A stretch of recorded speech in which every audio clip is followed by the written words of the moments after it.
Good morning, my artist friends, and welcome to Art at TCS. My name is Mr. Daniel, and I want to go through with you our monthly theme for the month, which is what is art? We're going to be making art for a whole month based on one theme. So this month's theme is what is art? And this is my website. In order to find our monthly theme, you go here to our left-hand side and you select monthly themes. And I'll take you to a page where it's listing all the themes. This is theme number 1, which is what is art? You click on it here and it's going to take you to our page of assignment.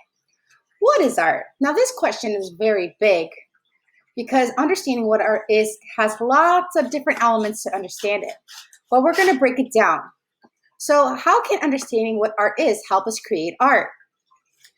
So as an artist, you want to think about themes or subjects, because in the arts, a theme is a broad idea or central idea or message conveyed in a work of art. So some artists choose that they want to be landscape artists and they love painting nature. Or maybe you love painting portraits and you want to focus on doing different types of portraits. Or maybe you want to do a narrative where your artwork is more telling a story in different scenes. Or you enjoy doing still lifes, an arrangement of things put together that you paint or you draw from. So having a subject or a theme in mind helps guide you as the artist as where you're going and what you're trying to say in your artwork. The next thing you want to think about that artists would want to kind of figure out as they're creating art is what form of art do you want to do? Is it going to be a two-dimensional work of art where you're working with things that are flat, like a drawing or a painting, or digital art or printmaking? And another option you have as an artist is to choosing three-dimensional art, where it becomes a form. It's 3D. It takes up space, like pottery or ceramics, or product design, like designing shoes or cars. So these are two different forms of art that you can choose that interest you. Maybe you feel really strong about them, that you're really good at. The next thing you want to think about is the style of art. Now in art, there's 3 main styles of art. One is called realistic art.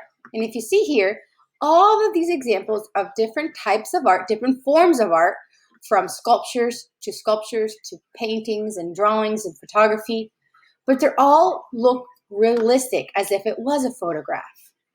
And that is when an artist makes things look like reality. So maybe you are really inspired by that style of art, and that's okay. That's kind of what you're going for in your mind's eye. That's what you've pictured your work to look like.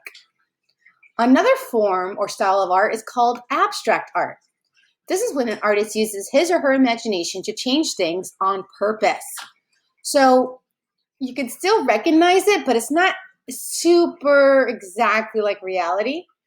Like these figures here. There's 2 figures standing close together. Is there any details happening on the face? No. Are the bodies, do they feel like bodies? Yeah, it kind of gives you the feeling of a body, of 2 people standing there. Just like this one, like a tiger. We know this is a tiger, we can recognize it, but do tigers really have all those different colors and shapes? No. The artist uses his imagination to interpret a tiger and create it abstractly.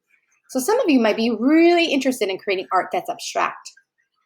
And the last form of art that you may be excited or interested in doing is called non-objective art. Non-objective art is where you do not recognize anything in the picture. But what's really cool about non-objective is that your imagination and the viewer's imagination can kind of figure out what it is. And they're going to always be right. So, for instance, this one here with this red explosion, it kind of reminds me of an explosion or fireworks. And this one over here, this sculpture, this reminds me of like a fruit roll-up. So as you can see, these 3 forms of our styles of art are very different from each other, but it's up to you to decide which one you're interested in doing. So art is definitely a representation of different forms, subjects, and themes, and expresses emotions and ideas, and it is a visual language for all to read. So I want you to think about which form of art are you interested in doing, which style of art are you interested in doing, and also what is your main idea? What message are you